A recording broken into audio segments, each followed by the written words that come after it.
Hey guys, Kevin Gooman here from TCS Crawlers.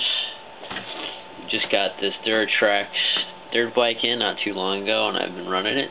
And I just wanted to post up or take a video and talk about some of the things that you can do to this right off the bat so that you don't have the problems that I had. First of all, a lot of the hardware on this comes loose.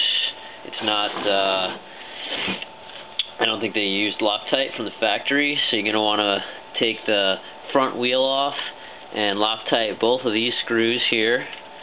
Make sure those are good. Use a good blue Loctite. Use a lot of it because those do come loose. You can see here I already lost one of these spacers, so I'm waiting for that to come back. Actually, I'll go from front to back here with this. You can see I've already broke the tabs off of these fork guards here. I used some double-sided tape right here on the inside, and then some packaging tape is here all the way around and on the inside.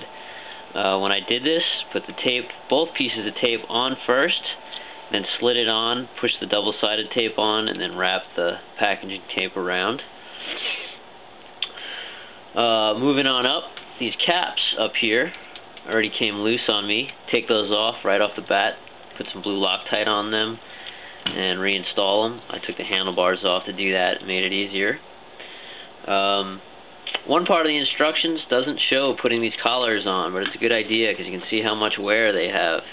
So those are a good idea to put those on there. I also cut about 1 inch off of mine, my short ones, these pieces, reinstall them so I can get a little better handling.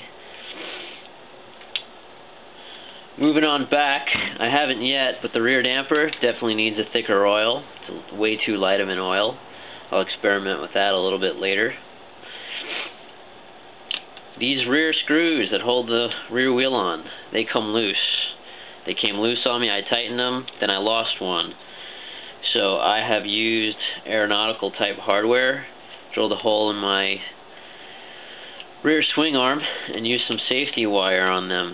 I also, with these, because they're so bad, when I put the Loctite on it, I made sure I wait about 12 hours before I go run it, even with this safety wire on there. The other thing I did to help improve performance, I took the weights out of the gyro, take the wheel off, take the tire off the wheel. It's not glued on, you can just push it right off. You'll see there's some screws along the perimeter, take those off. I took all the weights out of the gyro and I left the ring and the screws out because that's also gyroscopic weight, so I left the ring and the screws out. And I think that's about it. Oh, and the front end. This, you can see here that my tire is in front of the center line. I took off these plastic pieces here and rotated them. So you take off this screw, take off the wheel, take off these screws, move this one to the other side and vice versa, put the wheel back on. And that helps eliminate the front wheel from hitting down here when you jump and locking the front wheel up. I think that's about it. It's a really fun RC, and I'm glad Duratrax came out with it because I ride dirt bikes and I've really been wanting one for a while, but some of the other options are expensive, so it's a great